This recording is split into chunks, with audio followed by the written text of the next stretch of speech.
Hello everyone. ఈ క్లాస్లో మనం కాకతీయ అనంతర యుగం పోస్ట్ కాకతీయ పీరియడ్ గురించి డిస్కస్ చేసుకోబోతున్నాం. జనరల్గా అందరికీ తెలిసినటువంటి హిస్టరీ ఏంటంటే ఆంధ్రాలో లేదా తెలుగు రాష్ట్రాలలో ముస్లిం పాలన స్టార్ట్ అయింది ఎవరి నుంచి అంటే కుతుబ్ షాహీల నుంచి అని చెప్తారు. ఆ తర్వాత నిజాంలు అంటారు. లేదా కాకతీయ అనంతర యుగం అనగానే డైరెక్ట్గా ముసునూరి నాయక రాజ్యం లేదా వెలమ రాజ్యం, ఇటు తెలంగాణలో నల్గొండ మహబూబ్ నగర్ ఏరియాలో అయితే పద్మనాయకులు అంటే రేచర్ల వాళ్ళు అనమాట వెలమ రాజ్యం అని, ఇటు కోస్తా సైడ్ అయితే రెడ్డి రాజ్యం అని చెప్పేసి పోస్ట్ శాతవాహన పీరియడ్ గురించి పోస్ట్ కాకతీయ పీరియడ్ గురించి అట్లా చెప్తారు. కానీ చాలామందికి తెలియంది, చాలా చరిత్ర పుస్తకాల్లో లేనిది ఏంటంటే కాకతీయుల అనంతరం ఇమీడియట్గా మన తెలుగు వాళ్ళు పరిపాలించే కంటే ముందు కొంత ముస్లిం పరిపాలన అనేది జరిగింది. ఇదే తెలుగు రాష్ట్రాలలో జరిగినటువంటి మొట్టమొదటి ముస్లిం పాలనగా చెప్పొచ్చు అనమాట. అయితే తక్కువ సమయమే కావచ్చు, 2 సంవత్సరాలు మాత్రమే ముస్లింల పరిపాలన కింద తెలుగు రాష్ట్రాలు ఉన్నాయి. సో దాంట్లో మనకు తెలుసు కాకతీయ వంశం అనేది అంతరించిపోవడానికి కారణం ముస్లింల బ్యాక్ టు బ్యాక్ దండయాత్రలను ఆల్రెడీ మనం చెప్పుకున్నాము. అయితే ఈ దండయాత్రల అనంతరం కాకతీయ చివరి పాలకుడు అయినటువంటి 2వ ప్రతాపరుద్రుడి మరణంతో కాకతీయ రాజ్యం అనేటువంటిది అస్తమించింది. ఆ తర్వాత కొన్నాళ్ల పాటు దీనిని ముస్లిం నాయకులే పరిపాలించారన్నమాట. అప్పటి మధ్యయుగాల నాటి పరిస్థితులను కనుక చూసుకుంటే అంటే 1300 నుంచి 1300 ఆ శతాబ్దం అంతా కూడా మనకి దక్షిణ భారతదేశంలో ప్రధానంగా 4 రాజవంశాలే ఉండేవి. ఒకటి కింద మనం బాగా సౌత్ అంటే చెన్నై ఇటు సైడ్ చూసుకుంటే కనుక తమిళనాడు సైడ్ పాండ్యులు పరిపాలించేవాళ్ళు, మదురైని రాజధానిగా చేసుకొని. కర్ణాటక ప్రాంతాన్ని హోయసాలులు పరిపాలించేవాళ్ళు. ఇక మధ్యలో మన ఆంధ్ర ప్రాంతాన్ని వరంగల్ని రాజధానిగా చేసుకుని కాకతీయులు పరిపాలించేవాళ్ళు. దానికంటే పైన మహారాష్ట్ర ప్రాంతాన్ని దేవగిరి రాజధానిగా చేసుకుని యాదవులు పరిపాలించేవాళ్ళు. దక్షిణ భారతదేశాన్ని పరిపాలిస్తున్నటువంటి ప్రధాన రాజవంశాలు ఇవే. వీటి కింద చాలా చిన్న చిన్న రాజవంశాలు సామంత రాజవంశాలుగా ఉండేవనుకోండి, అది వేరే విషయం. కానీ అప్పటి సమకాలిక ప్రధానమైనటువంటి రాజవంశాలు ఈ 4 అనమాట. అప్పటికే నార్త్లో ఢిల్లీ సుల్తాన్లు చాలా ప్రాబల్యం పొంది ఉన్నారు. సో వాళ్ళ కన్ను సౌత్ మీద పడింది. వాళ్ళు సౌత్లో మొట్టమొదట దండయాత్ర చేసింది ఏంటి అంటే, ఇప్పుడు సౌత్ ఎక్స్ట్రీమ్ సౌత్కి రావాలంటే ముందు మధ్యలో మహారాష్ట్ర ఉంది కదా. సో వాళ్ళ మొట్టమొదటి ముస్లిం దండయాత్ర సౌత్ మీద ఏది అంటే దేవగిరి పైన యాదవుల రాజ్యం పైన చేసినటువంటి 1295 దండయాత్ర అనమాట. ఇది ఎంటైర్ సౌత్ మీద దక్షిణాపథం మీద జరిగినటువంటి మొట్టమొదటి ముస్లిం దండయాత్రగా చెప్తారు 1295లో. దీని తర్వాత వరుసపెట్టి దండయాత్రలు మన ఒరగల్ మీద వరంగల్ మీద జరిగాయి అన్నమాట. అప్పటి ఆంధ్రదేశం మీద లేదా వరంగల్ మీద జరిగినటువంటి దండయాత్రలు మొత్తం 5 దండయాత్రలు జరుగుతాయి.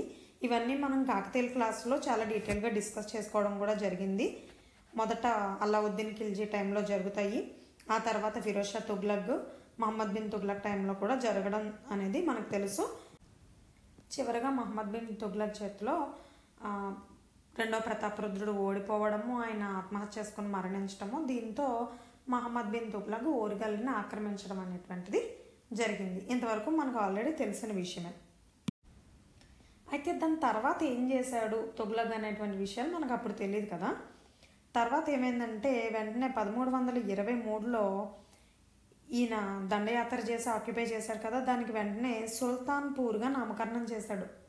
వరంగల్కి ఓరుగల్లు అనేటువంటి పేరు ప్రాచీన నామం అయితే సుల్తాన్పూర్ అనేటువంటిది ఆధునిక నామం అని గుర్తుపెట్టుకోండి. ఇది జునాఖాన్ లేదా మహమ్మద్ బిన్ తుగ్లక్ పెట్టినటువంటి నామధేయం అనమాట సుల్తాన్పూర్. ఈయన అంతం తర్వాత ఏం చేశాడు, దాన్ని తీసుకెళ్ళి ఢిల్లీ సల్తనత్లో భాగంగా చేసేసాడు అనమాట, విలీనం చేసేసాడు కాకతీయ సామ్రాజ్యాన్ని. మరి స్వయంగా అతను ఇక్కడుండి వ్యవహారాలు చూసుకోవడం అనేది అసాధ్యం కాబట్టి, ఎందుకంటే అతను ఢిల్లీలో వ్యవహారాలు చూసుకోవాలి కాబట్టి ఆల్రెడీ మనకంటే ముందే దేవగిరిని ఆక్యుపై చేసి దండయాత్ర చేశారని చెప్పుకున్నాం కదా. ఆ దేవగిరి మీద వజీర్గా మాలిక్ బుర్హానుద్దీన్ అనేటువంటి అతన్ని వజీర్గా నియమించుకున్నాడు అనమాట. వజీర్ అంటే ఇంచుమించు ప్రధానమంత్రిలో ఒక మంత్రి. ఈయనకి ఈ వజీర్ కింద ఇంకొక సబార్డినేట్గా మాలిక్ మక్బూల్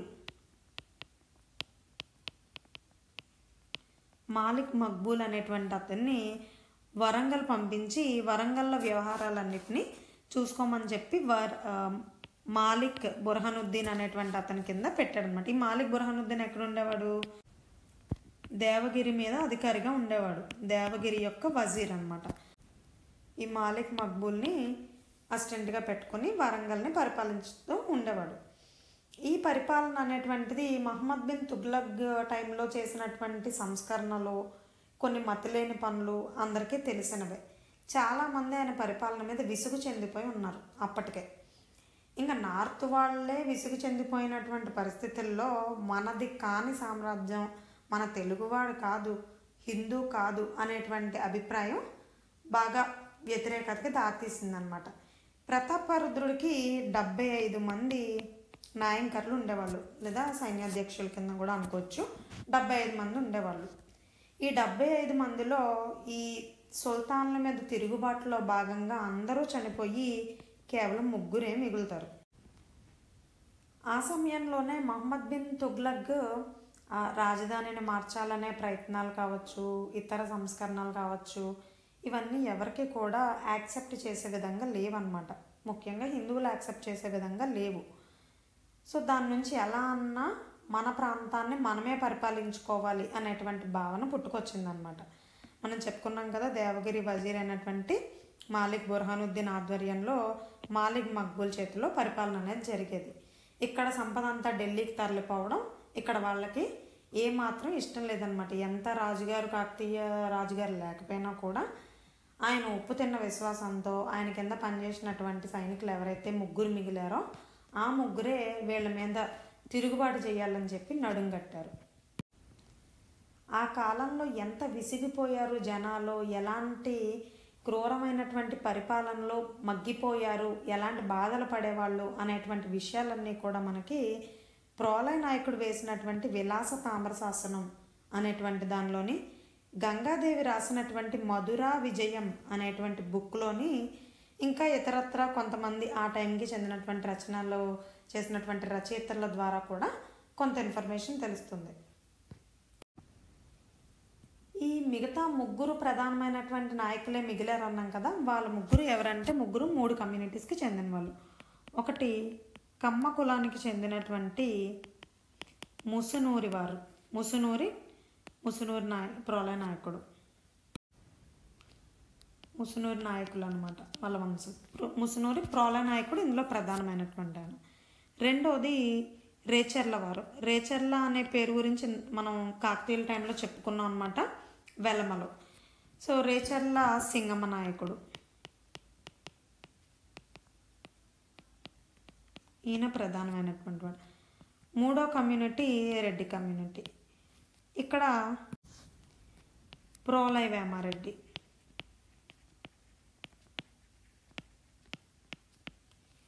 వీరి 3లో అసలు ఉద్యమానికి విమోచనోద్యమం అనేటువంటి పేరునిచ్చి, అంటే ముస్లిం పాలన నుంచి విమోచన పొందాలి అనే ఉద్దేశంతో ముస్లింల మీద తిరుగుబాటు కోసం విమోచనోద్యమం అనేటువంటిది పిలుపునిచ్చి చేసినటువంటి వాడు ముసునూరు నాయకులు అన్నమాట. ముసునూరి ప్రోలయ నాయకుడు ప్రధానంగా ఉద్యమానికి సూత్రధారి.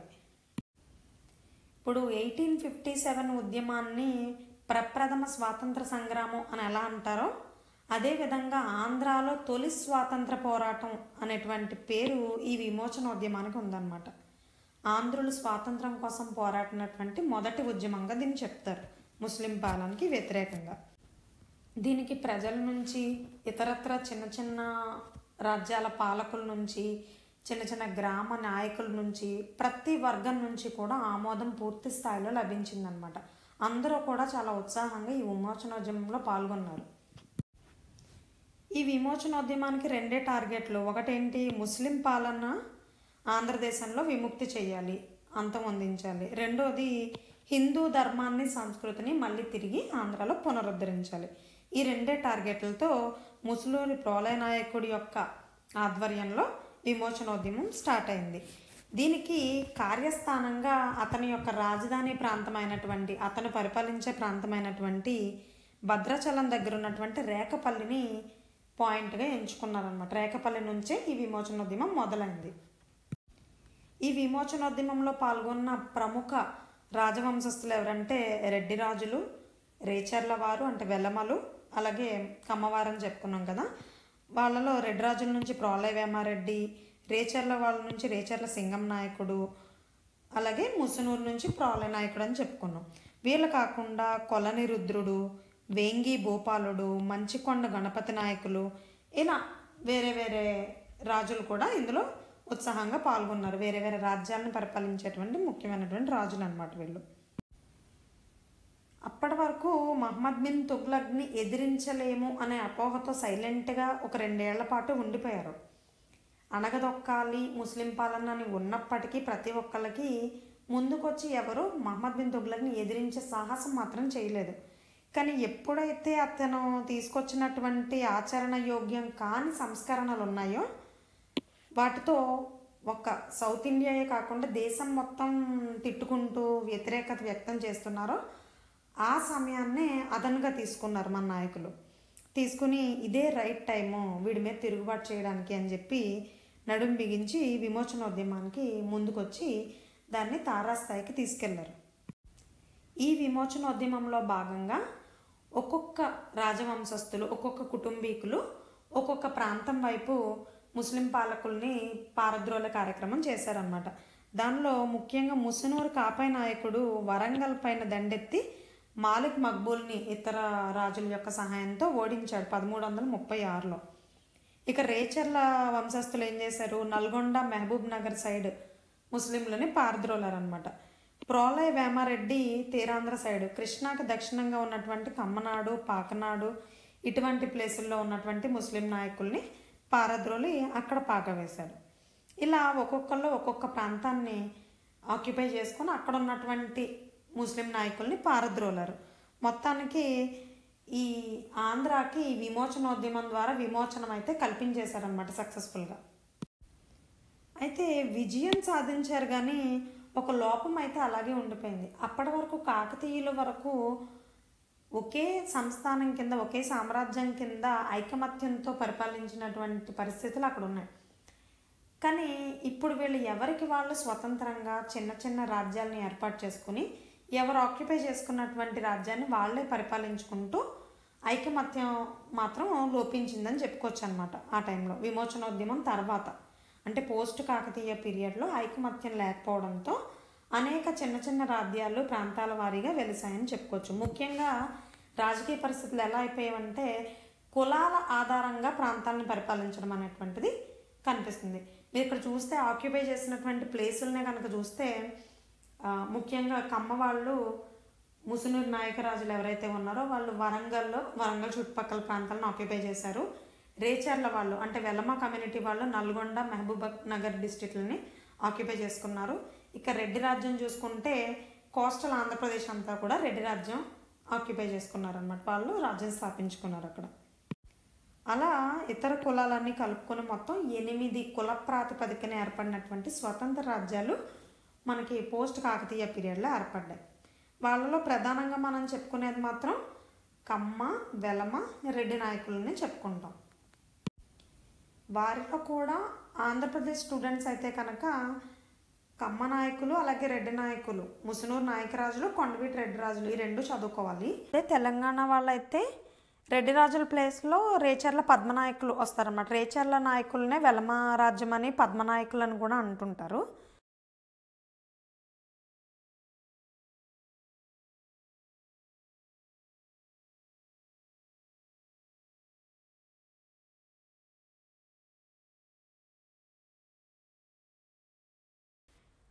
సో ఇక్కడ చూడండి, కాకతీయ రాజ్యం పతనం అయిపోయిన తర్వాత ముస్లింల పాలన అంతం చేసిన తర్వాత ఆంధ్రాని పరిపాలించినటువంటి రాజవంశాలను చూసుకుంటే ప్రధానంగా ముసునూరి నాయక రాజ్యం 1325 నుంచి 68 వరకు, వాళ్ళతో పాటు సమకాలికంగానే 3 రాజ్యాలు కూడా వెలమ రాజ్యం కానీ రెడ్డి రాజ్యం కానీ 3 కూడా 1325లోనే స్థాపించబడ్డాయి.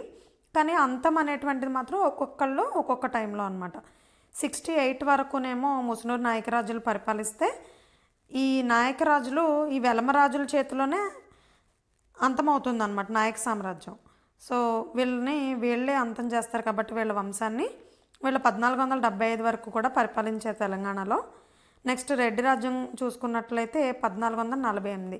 రెడ్డి రాజ్యాన్ని వేరే రాజులు ఎవరూ అంతం చేయలేదు, డైరెక్ట్గా ప్రజలే అంతం చేస్తారనమాట. సో ఇక ముసునూరు నాయక రాజ్యం గురించి చూసుకుందాం. వీళ్ళు చతుర్థాన్వయులు అని ఉంటుంది బుక్లో. చతుర్థాన్వయులు అంటే ఏంటి అని చెప్పేసి చాలామంది డౌట్ కూడా అడిగారు. చతుర్థాన్వయులు అంటే శూద్రులు అనే అర్థం అనమాట. చతుర్థులు 4వ వర్ణం వాళ్ళు అని చెప్తున్నారు. వీళ్ళ మాత్రమే కాదు, రెడ్డి రాజులు చతుర్థాన్వయులే, అలాగే వెల్మరాజులు కూడా చతుర్థాన్వయులే. శూద్రుల కిందకి చెప్తామన్నమాట చతుర్థాన్వయులు అంటే.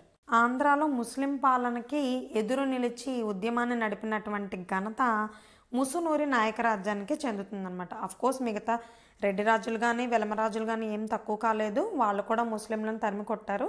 కానీ ప్రారంభించింది ఎవరు, ఉద్యమానికి నాయకత్వం వహించింది ఎవరు అని కనుక చూసుకున్నట్లయితే అది ముసునూరి నాయక రాజ్యం అని చెప్తాం. ముఖ్యంగా ప్రోలయ నాయకుడు. వీరి యొక్క స్వగ్రామం పేరు ముసునూరు. ముసునూరు అనే ఊరు నుంచి ఈ వంశస్థులు రావడం వలన ఆ ఊరు పేరునే వారి వంశ నామధేయంగా ధరించి ముసునూరు వారు, ముసునూరు నాయకరాజులు అని చెప్పి పిలవడం ఆనవాయితీగా వచ్చిందనమాట. ఈ విషయం మనకు ఎలా తెలుసు అంటే ప్రోలయ నాయకుడు వేసినటువంటి విలాస తామ్రశాసనం ద్వారా తెలుస్తుంది. వీరి చరిత్రను తెలుసుకునేందుకు మనకి సరిగ్గా 6 శాసనాలు ఉంటాయి. 6 శాసనాల్లో 3 కాపాయ నాయకుడే వేశాడనమాట. ఈ వంశానికి చెందినటువంటి కాపాయ నాయకుడు వేశాడు. ఆ కాపాయ నాయకుడు వేసిన ఏంటి, జీపీఎస్ లాగా జీపీపీ అనమాట. గణపేశ్వరం శాసనం, పిల్లలమర్రి శాసనం, పోలవరం శాసనం, జీపీపీ కాపాయ నాయకుడు వేశాడు. నెక్స్ట్ రెడ్డి రాణి అనితల్లి వేసినటువంటి కలోచేరు శాసనం. ఆవిడ ఎందుకు వీళ్ళ గురించి శాసనం వేసింది అని చెప్తే అది చూద్దాం. అది తర్వాత వాళ్ళకి ఉన్నటువంటి రిలేషన్ ఏంటనేటువంటిది తర్వాత వస్తుంది, మీకు అర్థమవుతుంది. ప్రస్తుతానికైతే ఆవిడ రెడ్డి రాణి అని గుర్తుపెట్టుకోండి. అనితల్లి వేసినటువంటి కలోచేరు శాసనం. తర్వాత ప్రోలయ నాయకుడు వేసినటువంటి విలాస తామ్రశాసనం. ఈ తామ్రశాసనం ఎక్కడుంది, ఇందాక నుంచి విలాస శాసనం, విలాస తామ్రశాసనం అని చెప్పుకున్నాం కదా. ఆ విలాస శాసనం ఎక్కడుందంటే అమలాపురంలో ఉంది. అమలాపురం దగ్గర బయటపడింది అనమాట. నెక్స్ట్ చోడభక్తిరాజు వేసినటువంటి పెంటపాడు శాసనం. పెంటపాడు మా తణుకు దగ్గరే ఉంది. ఈ వంశంలో మూలపురుషుడు గురించి చెప్పుకుంటే రాజ్య స్థాపకుడైతే ప్రోలయ నాయకుడు. మూల పురుషుడు గురించి చెప్పుకుంటే అంటే ప్రోలయ నాయకుడి యొక్క తండ్రి పోతి నాయకుడు అనమాట. వీళ్ళు వాళ్ళ తండ్రి కాలం నుంచి కూడా కాకతీయుల దగ్గర సైన్యంలో పనిచేస్తూ ఉండేవాళ్ళు. కాకతీయులకు సామంతులుగా కూడా ఉండేవాళ్ళు అనమాట.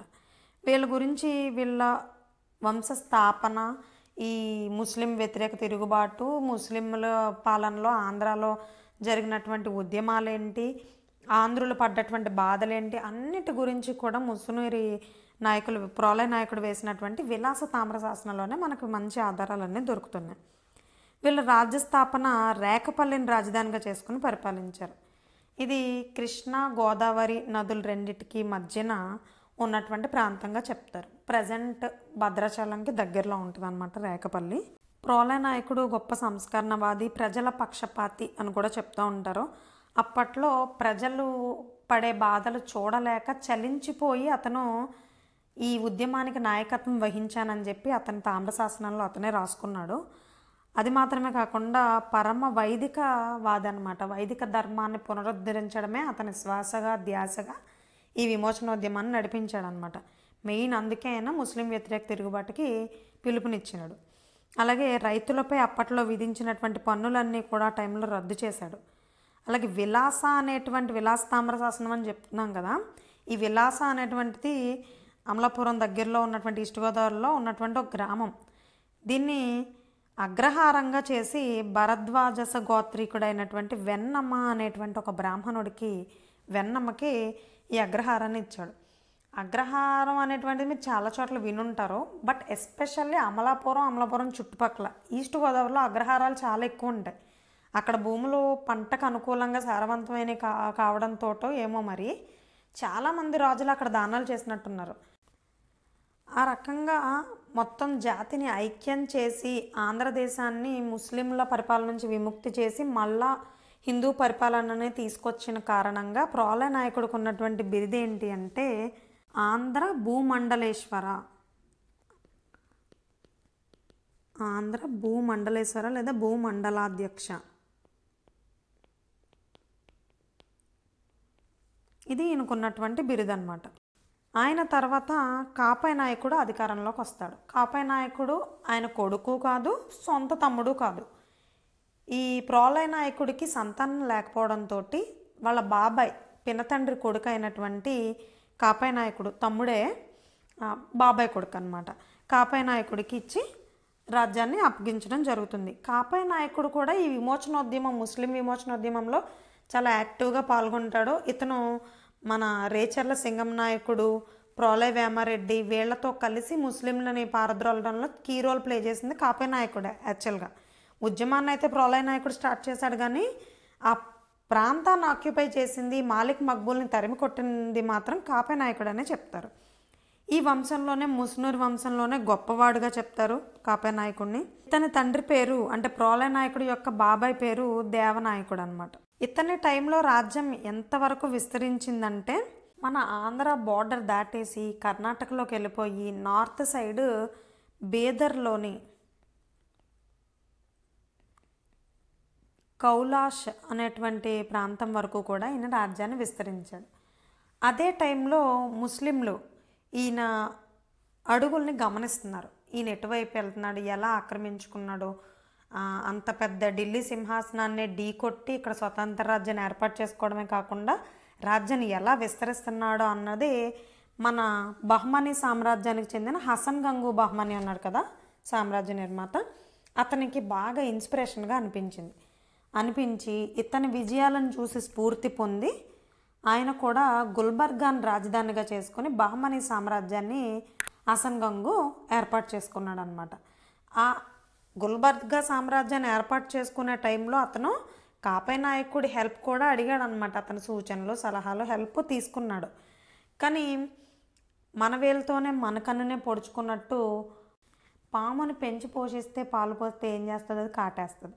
సో అదే టైప్లో హసన్ గంగు ఏం చేశాడు, తిరిగి కాపై నాయకుడి మీదకే వచ్చాడనమాట. కాపై నాయకుడు ఆ టైంలోనే బోల్డన్ దుర్గాలు కట్టించాడు. ఆయన కట్టించినటువంటి భువనగిరి కోట ఉంది కదా, అది కూడా కాపై నాయకుడు కట్టించిందే. భువనగిరి కోట కానీ కైలాస దుర్గం కానీ వీటన్నిటినీ కూడా బహ్మనీ సుల్తాన్లు ఆక్యుపై చేసేసారు. ఆక్యుపై చేసేయడంతో కాపై నాయకుడు ఊరుకున్నాడా, విజయనగర రాజు అయినటువంటి అప్పుడు ఈయన సమకాలీకుడు బుక్కరాయలు అనమాట. మొదటి బుక్కరాయ వన్న ఆయన హెల్ప్ తీసుకున్నాడు. ఆయన హెల్ప్ తీసుకుని ఈ కాపై నాయకుడు కొడుకు అయినటువంటి వినాయక దేవుడిని బహ్మనీల మీదకి పంపిస్తాడు దండయాత్రకి. బహ్మనీలు ఏం చేస్తారు, వినాయక దేవుడిని సజీవ దహనం చేసేస్తారు. పాపం కొడుకు మరణంతో బాగా కృంగిపోయి ఏం చేస్తాడంటే డైరెక్ట్గా ఢిల్లీ వాళ్ళ హెల్ప్ అడుగుదామని చెప్పి ఢిల్లీ సుల్తానుల దగ్గరికి వెళ్ళి సహాయం చేయమని అడుగుతారు. వాళ్ళు వీళ్ళకి ఎందుకు చేస్తారు, ఆల్రెడీ ఢిల్లీ సుల్తానుల పరిపాలనను వరంగల్లో మట్టుబెట్టించింది వీళ్ళే కాపై నాయకుడు. మళ్ళీ ఇప్పుడు పైగా ఎవరి మీద యుద్ధానికి వీళ్ళని సపోర్ట్ చేయమని అడుగుతున్నారో అవతల ఉన్నది బహ్మనీలు, వాళ్ళు ఎవరో ముస్లిమ్స్. వాళ్ళు చేసుకుంటారు కానీ వీళ్ళకి ఎందుకు చేస్తారో చేయరు కదా. సో అక్కడికి వెళ్ళిన తర్వాత అవమానమే ఎదురైందనమాట. అసలు చాలా ఘోరంగా అవమానించి పంపేశారు. దీంతో గత్యంతరం లేని పరిస్థితుల్లో కాపై నాయకుడు ఏం చేస్తాడంటే బహ్మనీలకి ఆ ఉన్న మిగతా కోట ఇంకేముంది, గోల్కొండ కోట ఉంది కదా, దాన్ని ఇచ్చేసి సంధి చేసేసుకుంటాడు వాళ్ళతో.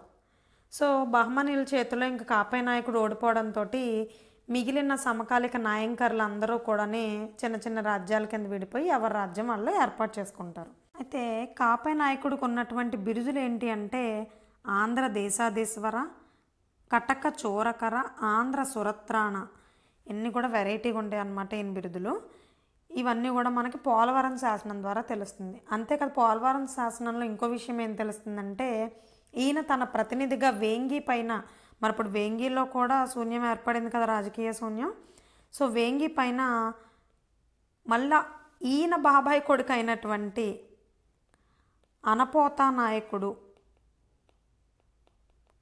ఈయనని వేంగి పైన ప్రతినిధిగా కూర్చోబెడతాడు. ఇది మనం ఇందాక చెప్పుకున్నటువంటి దానికి ఆయన రాజ్య విస్తరణ, యుద్ధాలు ఎలా అంతరించింది సామ్రాజ్యం అనేది. తన కొడుకుని పంపిస్తాడో, ఫస్ట్ రాజ్య విస్తరణ బీదర్ వరకు చేస్తాడో, ఆ తర్వాత అది చూసి ఇన్స్పైర్ అయ్యి బహమనీ సామ్రాజ్యం ఏర్పడుతుంది. అదే బహమనీలు మళ్ళీ తిరిగి కాపై నాయకుడి మీద తిరుగుబాటు చేస్తారో, ఉన్న దుర్గాలని ఆక్రమించుకుంటాడో. ఈ క్రమంలో భాగంగా బహమనీల మీదకి వెళ్ళినందుకు వినాయక దేవుడు కాపై నాయకుడు కొడుకు సజీవ దహనం చేయబడతాడు.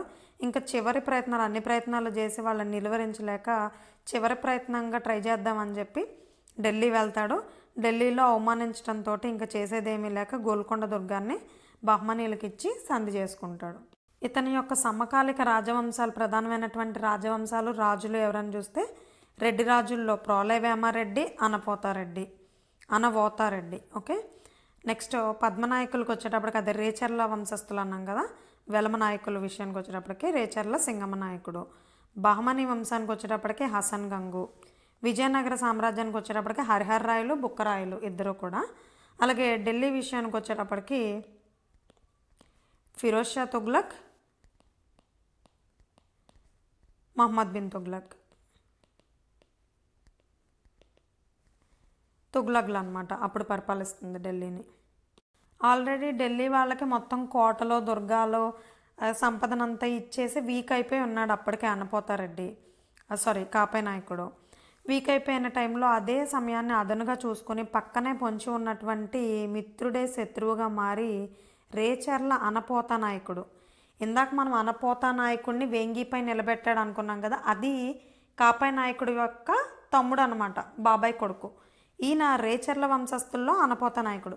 పోస్ట్ కాకతీయ పీరియడ్లో ఉన్నటువంటి రాజవంశాలు కమ్మ కావచ్చు, వెలమ కావచ్చు, రెడ్డి కావచ్చు, మూడిట్లో పేర్లు ఒకేలా ఉంటాయి. ప్రోలయ, కాపయ్య, అనపోత, అనవోత ఈ పేర్లే ఉంటాయి. సో జాగ్రత్తగా అది ఏ వంశం అన్న దాన్ని బట్టి పేర్లు గుర్తుపెట్టుకోండి. ఇవే పేర్లు రిపీట్ అవుతూ ఉంటాయి, వేరే పేర్లు ఏం పెట్టుకోలేదు ఆ టైంలో వాళ్ళు. సో రేచర్ల అనపోత నాయకుడు ఏం చేస్తాడో, భీమారం యుద్ధంలో, భీమారం అంటే భీమవరం కాదు, భీమారం అనేటువంటిది వరంగల్ దగ్గర ఉంటుంది. భీమారం యుద్ధం 1368లో కాపై నాయకుడికి, రేచర్ల అనపోత నాయకుడికి జరుగుద్ది.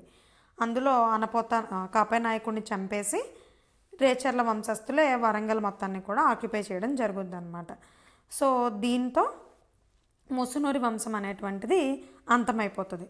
ముసునూరి వంశాన్ని అంతం చేసింది ఎవరు అంటే రాచకొండ వెలమలు. మనకు తెలంగాణలో 4th క్లాస్ వాళ్ళకి చాలా ఇంపార్టెంట్ లెసన్గా దీన్ని ఒక లెసన్గా పెట్టారనమాట, రాచకొండ ఫోర్ట్ అనేటువంటిది.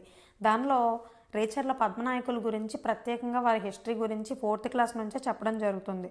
సో తెలంగాణ హిస్టరీలో కాకతీయుల తర్వాత చాలా కీ రోల్ ప్లే చేసినటువంటి రాజవంశస్థులు వెలమలు అనమాట.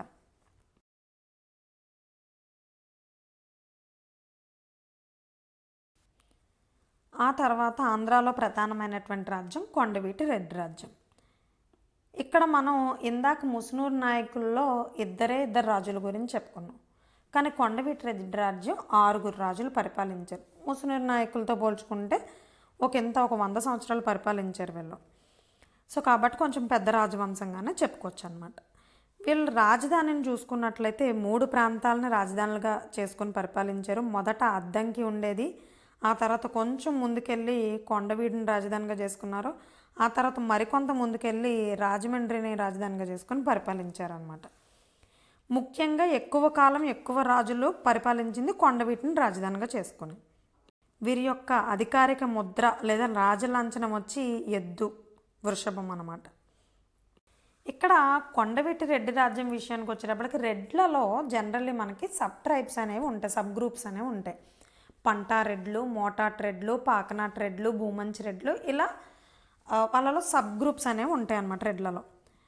అయితే కొండవీటి రెడ్లు పంటా వంశానికి చెందినటువంటి వాళ్ళు, వంశం అంటే క్లేన్, పంటా క్లేన్కి చెందినటువంటి వాళ్ళు. కానీ వీళ్ళ కులం విషయానికి వచ్చేటప్పటికి రెడ్డి అనేది కులమే కదా అని అనొచ్చు మీరు. యాక్చువల్గా రెడ్డి అనేటువంటిది ఒక వృత్తి నుంచి వచ్చినటువంటి పేరు అనమాట, అది కులం పేరు కాదు. ఈ పంటా రెడ్లు, కొండవీటి రెడ్లు యొక్క కులం ఏంటి అంటే దేశేటి కులం అనమాట. ఇది అనేక రచనల ద్వారా మనకి వాళ్ళ దేశేటి కులం అనేటువంటిది మనకి తెలుస్తుంది. దాని గురించి మనం తర్వాత డిస్కస్ చేసుకుంటాం. వీళ్ళ రాజుల విషయానికి వచ్చేటప్పటికి మొట్టమొదటి వాడు రాజ్యస్థాపన చేసింది ప్రోలయవేమారెడ్డి 1325లో.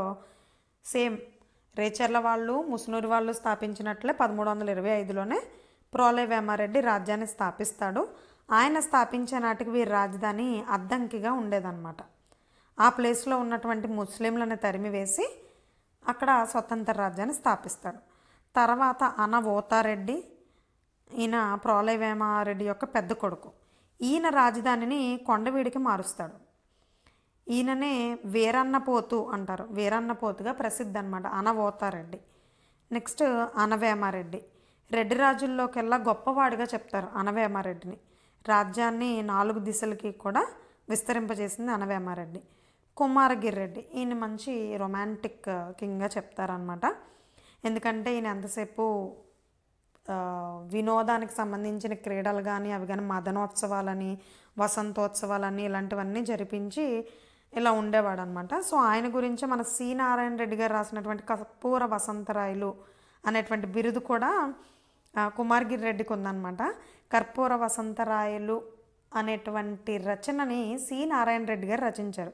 అందులో కుమారగిరి రెడ్డికి లకుమాదేవికి జరిగేటువంటి లవ్ స్టోరీ ఉంటుంది. అఫ్కోర్స్ దాన్ని శృంగారభరితమైనటువంటి కావ్యంగానే కాకుండా దాంతోపాటు దేశభక్తిని కూడా చూపిస్తూ క్లైమాక్స్లో దేశభక్తి కావ్యంగా దాన్ని ఎండ్ చేస్తారనమాట కర్పూర వసంతరాయలని. సివిల్స్ వాళ్ళకి ఆప్షనల్లో ఉంటుంది ఇది. ఇక బ్రీఫ్గా చూసుకున్నట్లయితే వీళ్ళ యొక్క రాజధానిలో అద్దంకి, కొండవీడు, రాజమండ్రి. రాజ్య విస్తరణ విషయానికి వచ్చేటప్పటికి ప్రోలయవేమారెడ్డి 74 దుర్గాలను నిర్మించాడు. వాటిలో ప్రధానమైన కొండవీడు, కొండపల్లి, ధరణికోట. ఇక ముసునూరు నాయక రాజుల్లాగానే మన కొండవీటి రెడ్డి రాజులు కూడా పరమ ధార్మికులు, ధార్మిక పాలననే అనుసరించారు. కానీ పరమతాల పట్ల సహనం కూడా కొంత ఉండేదన్నమాట. అలాగే కళలని, సాహిత్యాన్ని కూడా బాగా పోషించేవాళ్ళు. ముఖ్యంగా మన రొమాంటిక్ కింగ్ అని చెప్పుకున్నాం కదా, కుమారగిరి రెడ్డి బాగా మంచి కళాపోషకుడు ఆయన.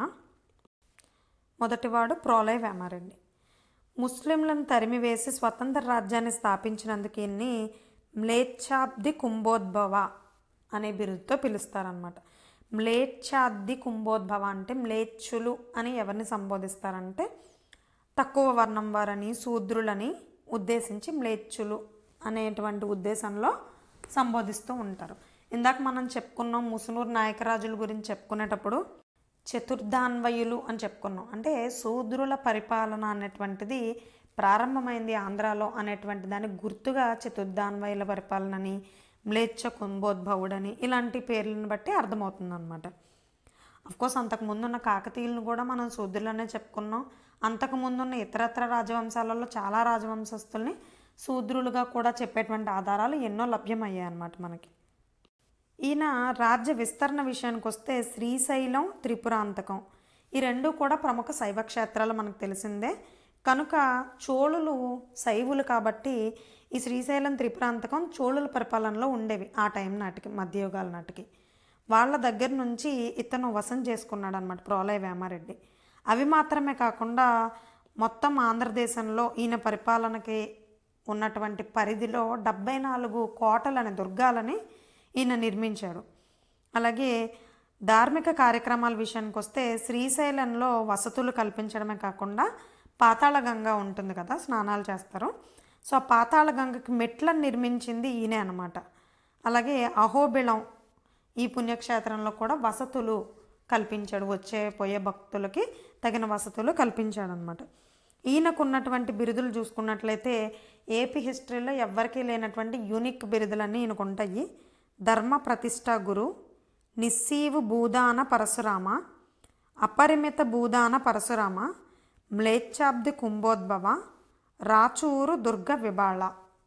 ఇవన్నీ కూడా వెరైటీగా ఉన్నటువంటి బిరుదులన్నీ ఈయనకే ఉంటాయి ప్రోలయవేమారెడ్డికి. ఆయన తర్వాత అనవోతారెడ్డి పరిపాలన స్టార్ట్ అయింది. ఈయన అద్దంకి నుండి కొండవీడికి రాజధానిని మార్చిన ఆయన అనమాట అనవోతారెడ్డి. అనపోత వేరు, అనవోత వేరు. ఆప్షన్స్లో రెండు ఉంటాయి మీకు, అనపోతారెడ్డి ఉంటుంది, అనవోతారెడ్డి ఉంటుంది. సో మిమ్మల్ని కన్ఫ్యూజ్ చేయడానికి అలా ఇస్తారు కాబట్టి అనవోతారెడ్డి, ఓకేనా.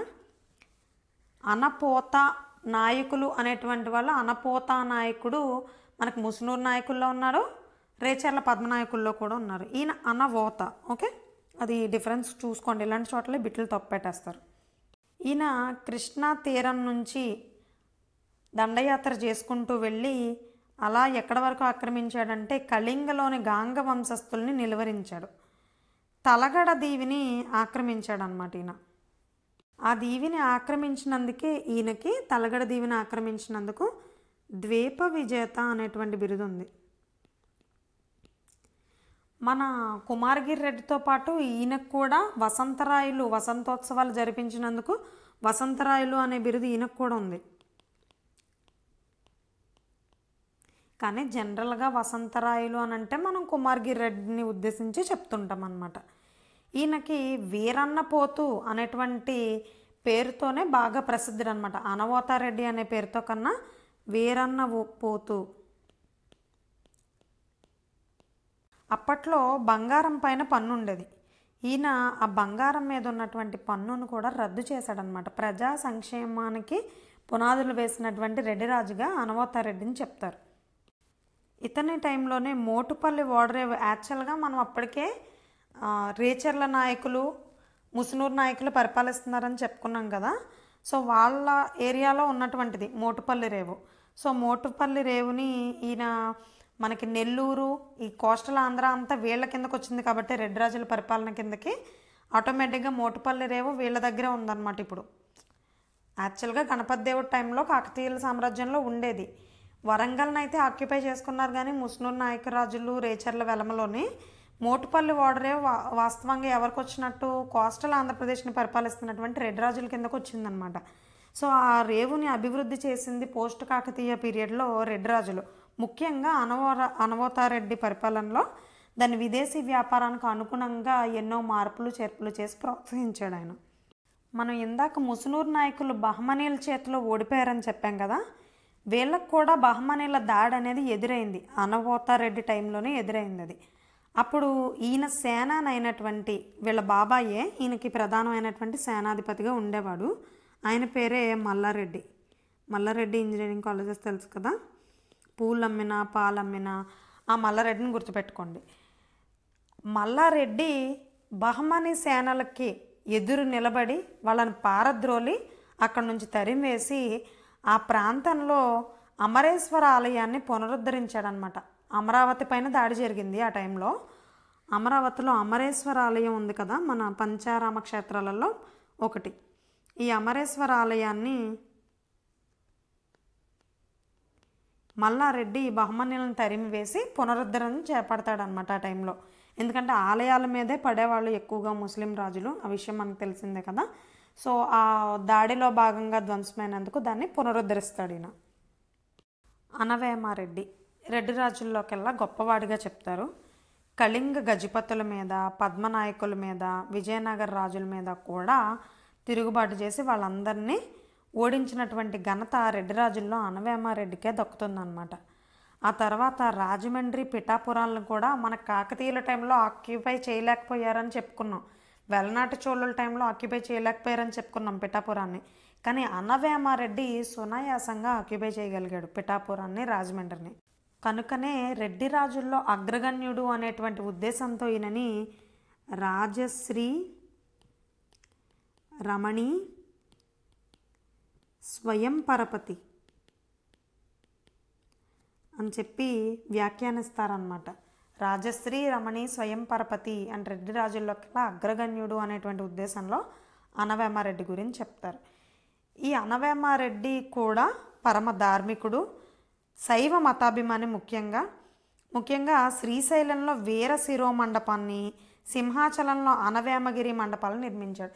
మీరు శ్రీశైలం వెళ్ళిన వాళ్ళకి చాలామందికి ఈ పేరు వినే ఉంటారు కూడా. ఎందుకంటే క్యూ లైన్లో వెళ్తుంటే దర్శనం చేసుకునేటప్పుడు ముందు వీర శిరోమండపం నుంచే వెళ్తాం.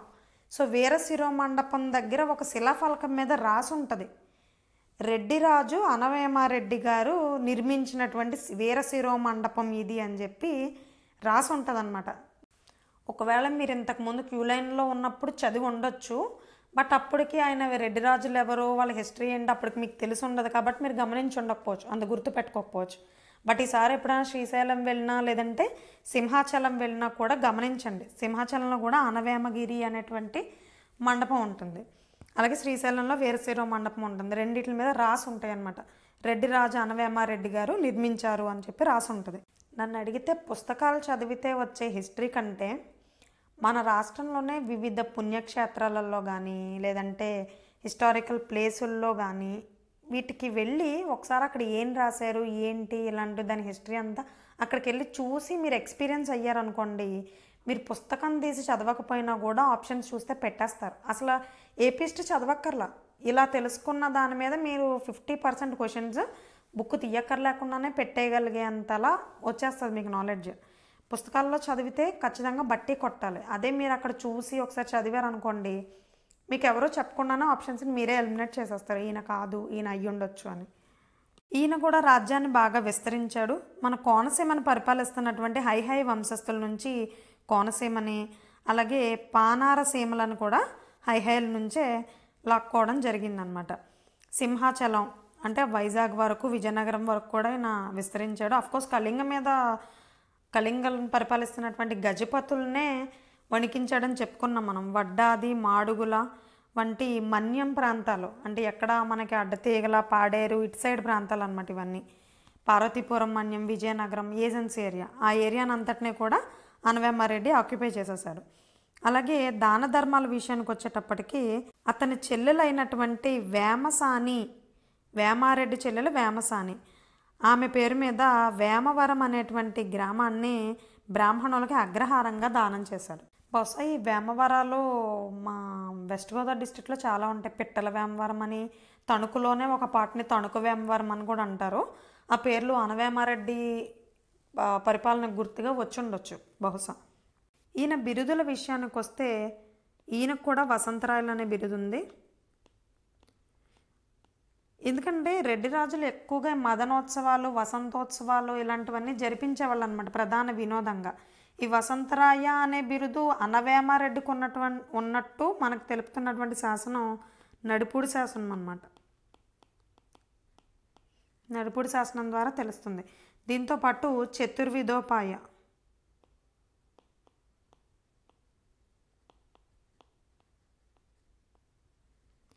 అలాగే చూరికా సహాయ ప్రజాపరిచిత, చూరికా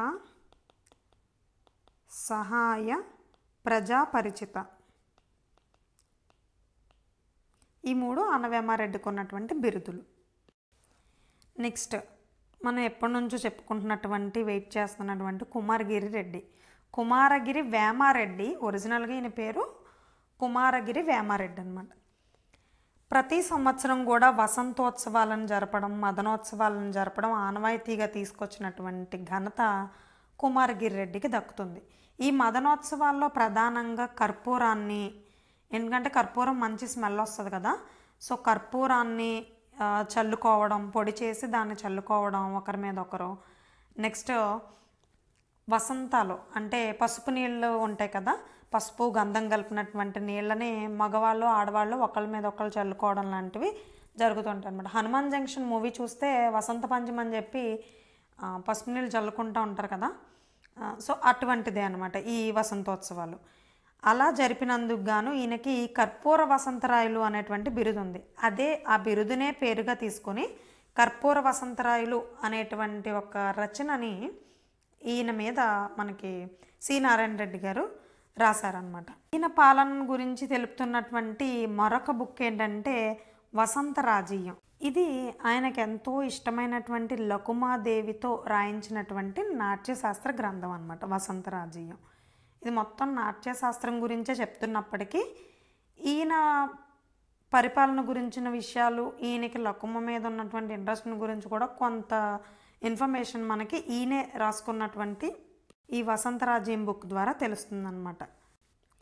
ఈ నాట్యశాస్త్ర గ్రంథాన్ని రాయడం కోసమే ఈయన లకుమాదేవి అనేటువంటి నాట్యకర్తకి దగ్గర అవుతాడనమాట. ఆమె దగ్గర ఈ నాట్యశాస్త్రం గురించి వివిధ దేవాలయాలకి తిరిగి మొత్తం ఆమెను తీసుకుని వెళ్ళి దేశయాటనంతా చేసి వెళ్ళేటప్పుడు 2 బళ్ళల్లోనే వెళ్తారు, ఇద్దరు చెరకో బండ్లో.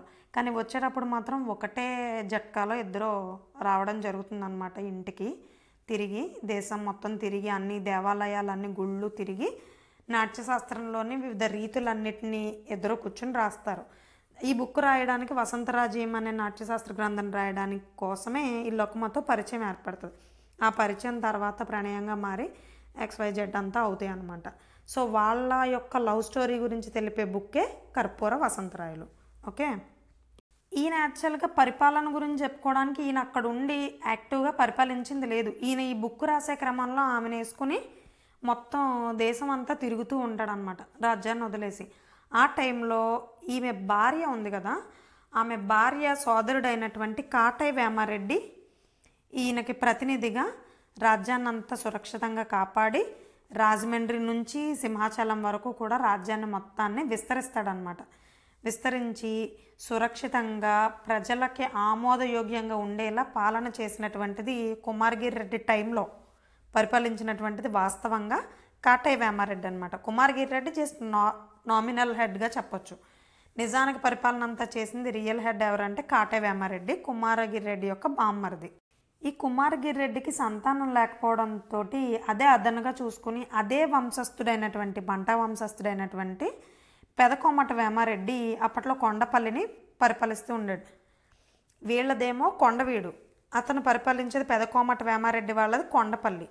సో ఆ టైం చూసుకుని ఈయన ఏం చేశాడు, ఈయన ఎలాగో దేశాటం చేస్తూ ఉంటాడో దేశాన్ని ఏం పట్టించుకోడు కదా అని చెప్పేసి అదనుగా తీసుకుని పెదకోమటి వేమారెడ్డి ఆక్రమించాడు. ఏది కుమారగిరి రెడ్డి తర్వాత రెడ్డి రాజ్యాన్ని ఆక్రమించాడు అన్నమాట పెదకోమటి వేమారెడ్డి. ఈయన స్వయంగా కవి, అందుకని ఆయనకి సర్వజ్ఞ చక్రవర్తి అనేటువంటి బిరుదు కూడా ఉందన్నమాట పెదకోమటి వేమారెడ్డికి. ఈయన స్వయంగా పండితుడు, కవి, అలాగే అలంకార శాస్త్రవేత్త కూడా. సంగీత చింతామణి, సప్తసతి, సారాటిక అలాంటి కావ్యాలని సంస్కృతంలో రచించాడనమాట పెదకోమటి వేమారెడ్డి. అందుకోసమే ఈయనకి ఇటు పరిపాలనని ఇటు సాహిత్యాన్ని రెండింటినీ కూడా సమవుజ్జిగా బ్యాలెన్స్డ్గా తీసుకెళ్తున్నాడు కాబట్టి ఆయనకి సర్వజ్ఞ చక్రవర్తి అనేటువంటి బిరుదు ఉంది. నెక్స్ట్ రాచ వేమారెడ్డి. ఈయన జనరల్గా నీచ వేమారెడ్డి అని కూడా కొంతమంది చరిత్రకారులు వర్ణించారు. ఎందుకంటే ఆయన విధానాలు అంత నీచంగా ఉండేవన్నమాట. ఆయన పాలనలో అసమర్థుడు, వివేకం అసలు లేనివాడు. అక్కడి వరకు ఫైన్, అది ఓకే. చాలామంది సమర్థ రాజులు ఉండొచ్చు, అసమర్థ రాజులు కూడా ఉన్నారు మన చరిత్రలో. కానీ ఈయన విధించినటువంటి ట్యాక్సెస్ ఏవైతే ఉన్నాయో నభూతో నా భవిష్యత్ అనమాట. అంతకు ముందు ఎవరు విధించలేరు, ఈయన తర్వాత కూడా ఎవరు ఎంటైర్ భారతదేశ చరిత్రలో అటువంటి పన్నులు విధించలేదు. ముఖ్యంగా పురిటి సుంకం విధించేవాడు అనమాట. ప్రెగ్నెంట్ లేడీస్ ఎవరైతే ఉన్నారో గర్భవతులు, వాళ్ళ మీద డెలివరీ టైంలో పురిటి సుంకాన్ని విధించేవాడు. మళ్ళీ మగబిడ్డ అయితే ఒక రకమైన సుంకం, ఆడబిడ్డ అయితే ఒక రకమైన సుంకం విధించేవాడు.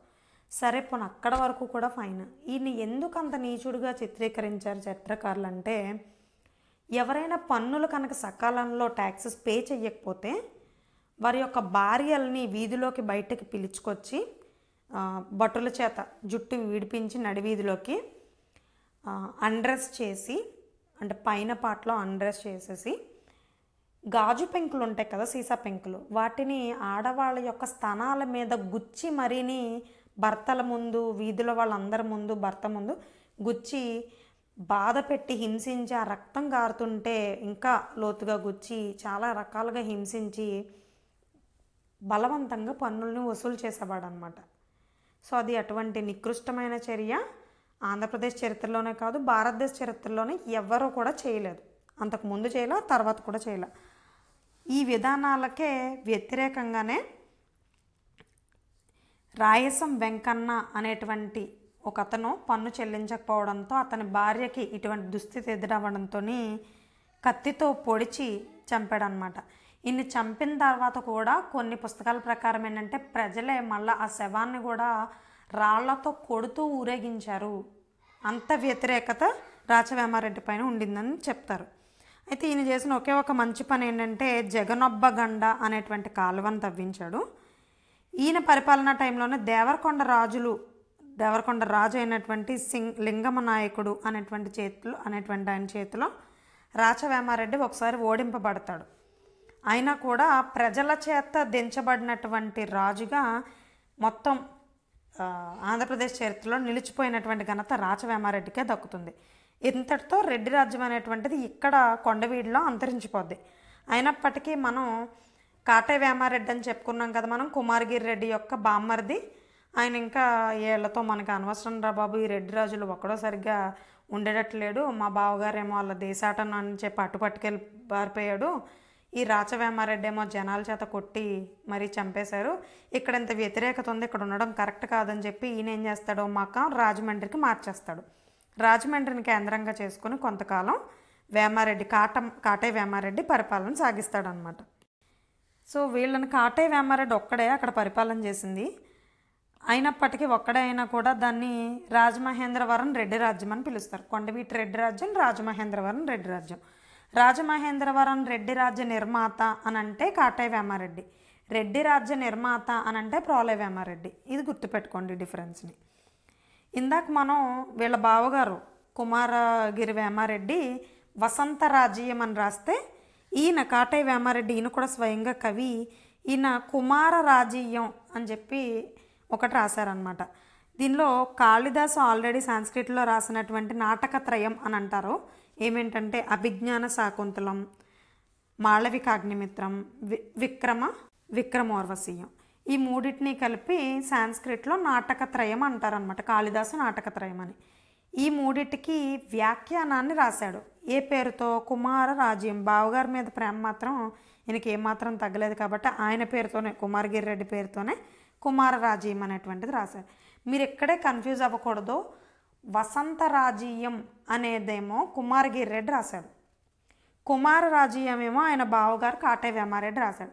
కుమార అనే పేరు ఉంది కదా అని చెప్పి కుమారరాజ్యం కనబడగానే కుమారగిరి రెడ్డి ఆప్షన్ పెట్టకండి. నెక్స్ట్ వీరభద్రారెడ్డి. కాటే వేమారెడ్డి తర్వాత ఆ ప్లేస్ని తీసుకున్నటువంటిది వీరభద్రారెడ్డి. కాకపోతే యాక్చువల్గా ఆయన ఏం పరిపాలించలేదు రాజమండ్రిని. కాటే వేమారెడ్డి అల్లుడు అనమాట. అప్పటి నుంచి మనం అనితల్లి వేసిన కలోచేరి శాసనం, అనితల్లి వేసిన కలోచేరి శాసనం, రెడ్డి రాణి అనితల్లి అని చెప్పుకుంటున్నాం. ఆవిడ ఎవరు అనుకున్నారు ఇంతకీ? కాటే వేమారెడ్డి యొక్క కుమార్తె అనితల్లి. ఈ అనితల్లిని కాటే వేమారెడ్డి అతని సేనాధిపతి అయినటువంటి అల్లాడరెడ్డి అనేటువంటి ఆయన కొడుకు వీరభద్రారెడ్డి, సేనాపతి అల్లారెడ్డి కొడుకు వీరభద్రారెడ్డికి ఇచ్చి అనితల్లినిచ్చి పెళ్లి చేస్తాడనమాట. ఇతని టైంలోనే ఆల్రెడీ మనకి రెడ్డి రాజులు ఇంతకుముందు పరిపాలించిన అనవేమారెడ్డి, అనవోతారెడ్డి వీళ్ళంతా కళింగ దాకా వెళ్ళిపోయి విస్తరించేశారు. గంగరాజుల పైన దండయాత్రలు చేశారని చెప్పుకున్నాం కదా. సో వాళ్ళు ఊరుకుంటారా? ఇక్కడ ఆల్రెడీ వీక్ అయిపోయింది. ఇంకా మిగిలిన ఆధారం ఎక్కడన్నా మిగిలింది అంటే కాస్త కోస్తా రెడ్డి రాజ్యం రాజమండ్రిలో మిగిలింది. సో ఏం చేశారు? అప్పటి కళింగను పరిపాలిస్తున్నటువంటి కపిలేంద్ర గజపతి రాజమహేంద్రవరం పైన దండెత్తి వేమారెడ్డిని, అల్లుడు వీరభద్రారెడ్డిని ఇద్దరిని కూడా చంపేస్తాడు. దీనితో ఎంటైర్ రెడ్డి రాజ్యం అంతరించిపోద్ది అనమాట. ఎప్పుడు ఇది? 1448లో రెడ్డి రాజ్యం అంతరించిపోద్ది.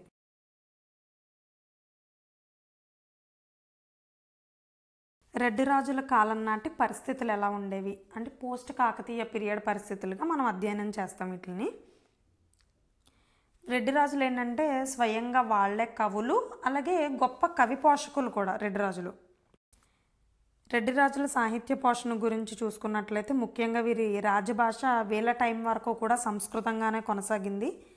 ముఖ్యంగా రాజుల్లో చూసుకుంటే కుమారగిరి రెడ్డి వసంతరాజ్యం అనే నాట్యశాస్త్ర గ్రంథం, వసంతరాజ్యం అన్నాం కదా అని వసంతోత్సవాల గురించి, మదనోత్సవాల గురించి రాశాడని అనుకోకండి. అదొక ప్రముఖ నాట్యశాస్త్ర గ్రంథం, చాలా మంచి బుక్ అది.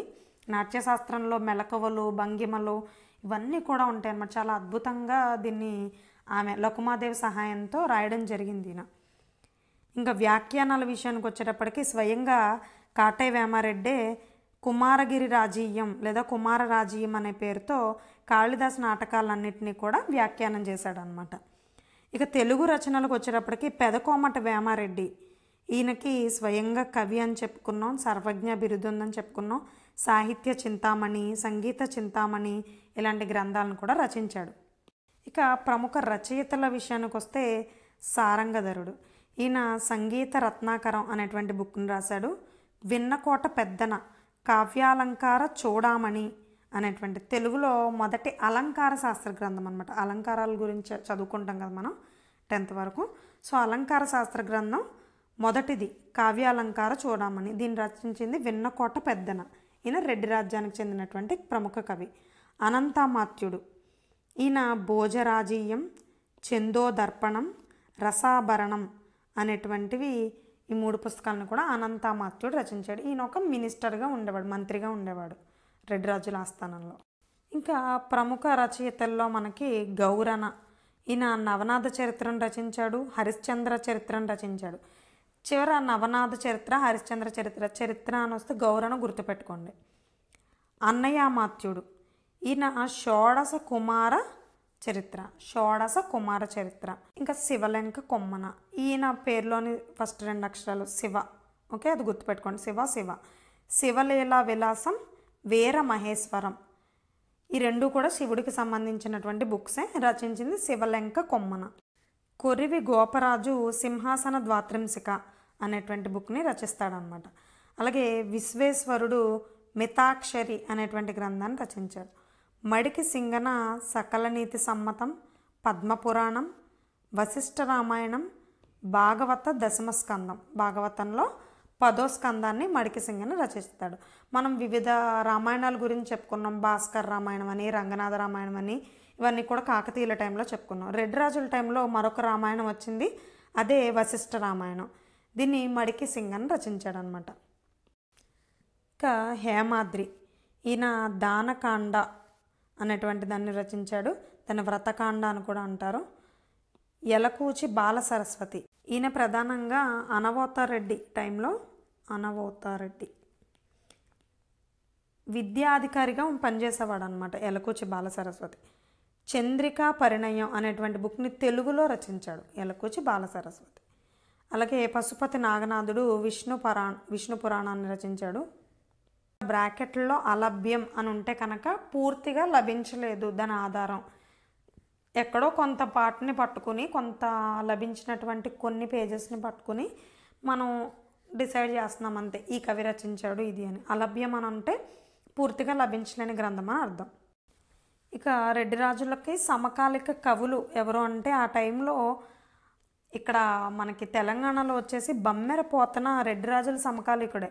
కానీ ఆయన తెలంగాణ ప్రాంతంలో ఉండడం వల్ల మనం ఇక్కడ చెప్పుకోవట్లేదు అంతే. ఆయన భోగిని దండకం, వీరభద్ర విజయం, అలాగే ఆంధ్ర మహాభాగవతాన్ని రచించాడు బమ్మెర పోతన. దగ్గుపల్లి దుగ్గన నచికేతోపాఖ్యానం రచించాడు. నచికేతోపాఖ్యానం మనం ఋగ్వేదం గురించి చదువుకునేటప్పుడు, వేదికేసి చదువుకునేటప్పుడు నచికేతోపాఖ్యానం గురించి చెప్పుకుంటాం. సాంస్క్రిట్ లిటరేచర్గా, దాన్ని వేదిక్ లిటరేచర్గా చెప్తామన్నమాట. యముడికి నచికేతకి మధ్య జరిగినటువంటి సంభాషణకు సంబంధించింది నచికేతోపాఖ్యానం. అలాగే గౌరన హరిశ్చంద్రోపాఖ్యానం, నవనాథ చరిత్ర ఇవి రచించాడు గౌరన. ఇక ప్రముఖ కవి శ్రీనాథుడు గురించి చెప్పాలి. రెడ్డి రాజులు అనగానే శ్రీనాథుడు పెదకోమటి వేమారెడ్డి ఆస్థాన కవి. ఈయనకి కవి సార్వభౌముడు అని, సకల శాస్త్ర పారంగతుడని, బ్రహ్మదత్త వరప్రసాదుడని, డుమూవులు కవి, డుమూవులు ప్రథమ విభక్తి అంటాం కదా, సో ఆ డుమూవుల కవి అనేటువంటి బిరుదులన్నీ కూడా శ్రీనాథుడికి ఉన్నాయన్నమాట. అది మాత్రమే కాకుండా ప్రౌఢ కవిగా ఆయనే చెప్పుకుంటాడు. ఎందుకంటే ప్రౌఢంగా రాయడం అంటే ఏంటంటే చాలా కష్టమైన సాంస్క్రిట్ పదాలు వాడి రాయడాన్ని ప్రౌఢంగా రాశారని అంటారనమాట. సో అట్లా ఆయన చాలా ప్రౌఢంగా రాస్తాడు అని చెప్పి చెప్పుకుంటారు శ్రీనాథుడిని. ఈయన శృంగార కవి అని కూడా అంటారు. ఎందుకంటే ఈయన శృంగార భాషాభూషణం అనేటువంటి బుక్ ఒకటి రాశాడు. శృంగార భాషాభూషణం. మనం పల్నాటి యుద్ధం అని చెప్పుకుంటున్నామే, అసలు ఆ పల్నాటి యుద్ధానికి సంబంధించినటువంటి ఇన్ఫర్మేషన్ అంతా ఇచ్చింది ఈయనే. పల్నాటి వీర చరిత్ర అనేటువంటి బుక్ని రచించింది శ్రీనాథుడే. పల్నాటి వీర చరిత్ర. ఇక చెప్పుకుంటూ పోతే ఈయనవి చాలా మంచి మంచి రచనలు అనమాట. ముఖ్యంగా ఈయన బుక్స్ అనేటప్పటికీ మనకి గుర్తొచ్చేది ఏంటంటే బాగా శైవ భక్తితో రాసినటువంటి పుస్తకాలు. దాంట్లో భీమేశ్వర మహాత్మ్యం అని, శివరాత్రి మహాత్మ్యం అని, హరవిలాసం అని. ఈ హరవిలాసం అనే బుక్ని ఈయన అవచి తిప్పయ్య శెట్టికి అంకితం ఇస్తాడు. అవచి తిప్పయ్య శెట్టి. అయితే ఏంటంటే పాపం లాస్ట్ రోజుల్లో ఈ రెడ్డి రాజుల చేతిలో ఈయన ఘోరంగా అవమానించబడి, నెగ్లెక్ట్ చేయబడి రోడ్డు మీద ఒక పెద్ద బండ గుండు, ఇనుప గుండు ఉంటుంది కదా, ఈ ఇనుప గుండుని కట్టేసి సంకెళ్ళేసి ఈయనని రోడ్ల మీద ఈడ్చుకుంటూ వెళ్ళేలా చేశారు రెడ్డి రాజులను కూడా చెప్తారనమాట. సో ఆ టైంలో చాలా ఘోరమైనటువంటి భాష ఉపయోగించి చాలా బాధతో ఆయన ఎన్నో పద్యాలు చెప్పుకుంటూ ఆ బండ గుండుని మోసుకుంటూ రోడ్ల మీద తిరిగాడని చెప్పి చెప్తారనమాట. చివరి రోజుల్లో ఈయనకు అసలు ఆహారం కూడా లభించలేదు. అంటే అప్పటికి ఈయన చాలా ప్రౌఢ కవిగా మొత్తం యావత్ తెలుగు ప్రాంతం అంతా కూడా ప్రసిద్ధికి ఎక్కాడనమాట. శ్రీనాథుడు ఒక కాంపిటీషన్కి, అంటే కవుల మధ్యలో అప్పట్లో కాంపిటీషన్ జరిగేవి కదా, ఒక కాంపిటీషన్కి శ్రీనాథుడు వస్తున్నాడు అంటేనే కవులందరూ భయపడిపోయేవాళ్ళు, అమ్మో నేను పార్టిసిపేట్ చేయను అని. విజయనగర రాజుల ఆస్థానంలో గౌడడిండిమ భట్టు అనేటువంటి ఆయన ఉండేవాడు. ఆ గౌడడిండిమ భట్టుని ఓడించిన ఘనత కూడా శ్రీనాథుడికే దక్కుతుందన్నమాట. ఆయన ఓడించినందుకు గండపెండేరాన్ని తొడుగుతారు విజయనగర రాజులు. సో అవన్నీ చూసుకొని ఇన్ని ఘనతలు సాధించానే, ఈ రెడ్డి రాజులు నాకు చేసింది ఇదా అని చెప్పి బాధపడుతూ ఆ గుండును మోసుకుంటూ తిరిగాడనమాట ఈయన రచనల గురించి చెప్పుకుంటూ పోతే అనేకమైనటువంటి రచించాడు. భీమఖండం, కాశీఖండం. ఈ కాశీఖండాన్ని రచించి ఈయన తోటి కవైనటువంటి మడికి సింగన గురించి మనం చెప్పుకున్నాం కదా, ఆ మడికి సింగనకి కాశీఖండాన్ని అంకితం ఇస్తాడనమాట ఈయన. అలాగే ఇక్కడ రెడ్డి రాజులు పెదకోమట వేమారెడ్డి ఆదరణ లభించడం ఆగిపోయిన తర్వాత రాజమండ్రి వెళ్ళిపోయి వీరభద్రారెడ్డి ఆస్థానంలో కూడా చేరతాడు ఈయన. అక్కడుండి రచనలు చేస్తాడనమాట, భీమఖండం, కాశీఖండం ఇవన్నీ.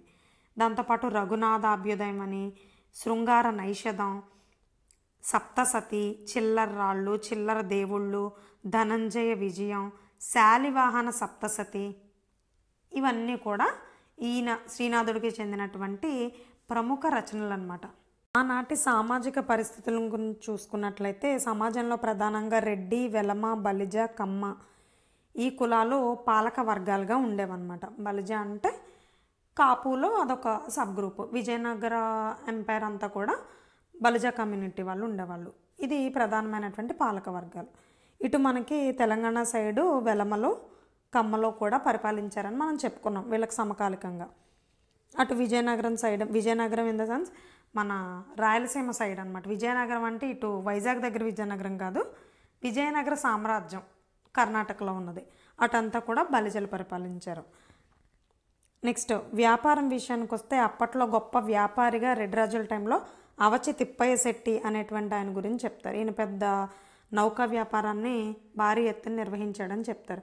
ఈ అవచి తిప్పయ్య శెట్టికే మన శ్రీనాథుడు హరవిలాసాన్ని అంకితం చేస్తాడనమాట, హరవిలాసం అనే బుక్ని.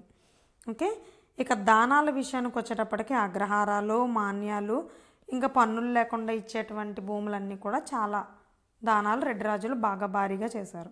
సమాజంలో సతీ సహగమనం ఉండేది, వేశ్య వృత్తి ఉండేది, దేవదాసీలు ఇలాంటి వాళ్ళందరూ ఉండేవాళ్ళు అనమాట. ముఖ్యంగా ఈమె లకుమాదేవి దేవాలయాల్లో నాట్యం చేసేటువంటి దేవదాసి వర్గానికి చెందినటువంటి ఆమె లకుమాదేవి. జీవన శైలి విషయానికి వచ్చేటప్పటికి ప్రజలు నిడారంభరమైనటువంటి జీవితాన్ని అనుభవించేవాళ్ళు. రేనాడు, పల్నాడు ఈ మెట్ట భూముల్లో సాధారణమైనటువంటి ప్రజలు నివసించేవాళ్ళు అనమాట, రేనాడు, పల్నాడు ఏరియాల్లో. ఆహారం విషయానికి వచ్చేటప్పటికి డొన్నంబల్ కాదు, ఇది జొన్నంబల్ అయి ఉండాలి. అంటే జొన్నలతో కాసుకున్నటువంటి జావ ఉంటుంది కదా అంబలి, దాన్ని జొన్నంబల్ అంటారు. జొన్నంబలి, జొన్నకలి ఇవి తినేవాళ్ళు అనమాట. ఆచార వ్యవహారాల విషయానికి వస్తే గ్రామ దేవతల్ని, శక్తి దేవతల్ని పూజించేవాళ్ళు, పేరంటాలను పూజించేవాళ్ళు, జంతు బలులు ఆచరణలో ఉండేవి. వినోదాల విషయానికి వచ్చేటప్పటికి కోడి పందాలు, పొట్టేళ్ల పందాలు, వీర పూజలు నిర్వహించేవాళ్ళు వీళ్ళు. ఇది దేవతారాధన కిందకు వస్తుంది. వీర పూజలు అంటే వీరులు, మరణించిన వీరులకి గుళ్ళు కట్టి పూజించేవాళ్ళని చెప్పుకున్నాం కదా, అవి వీర పూజలు అనమాట. దానితో పాటు కుమారగిరి రెడ్డి స్టార్ట్ చేసినటువంటి మదనోత్సవాలు, వసంతోత్సవాలు కూడా వినోదంగా ఉండేది. ఇతర లోహాలని బంగారంగా మార్చేటువంటి ఒక ప్రక్రియని వీళ్ళ టైంలో ఆచరించేవాళ్ళు అనమాట. అదే పరుసవేది.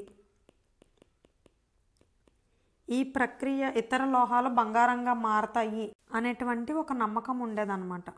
ఇక కళలు, వినోదాలు విషయానికి వస్తే ఇంద్రజాలం మ్యాజిక్ ఉండేది, మహేంద్రజాలం ఇది కూడా ఒక టైప్ ఆఫ్ మ్యాజిక్ అనమాట.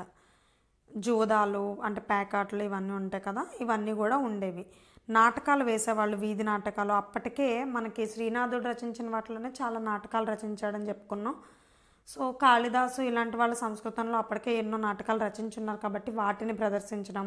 కాకతీయుల టైంకే కొన్ని పురాణ గాథల్ని నాటకాల రూపంలో, తోలుబొమ్మలాటల రూపంలో ప్రదర్శించేవాళ్ళని చెప్పుకున్నాం వీధి నాటకాలుగా.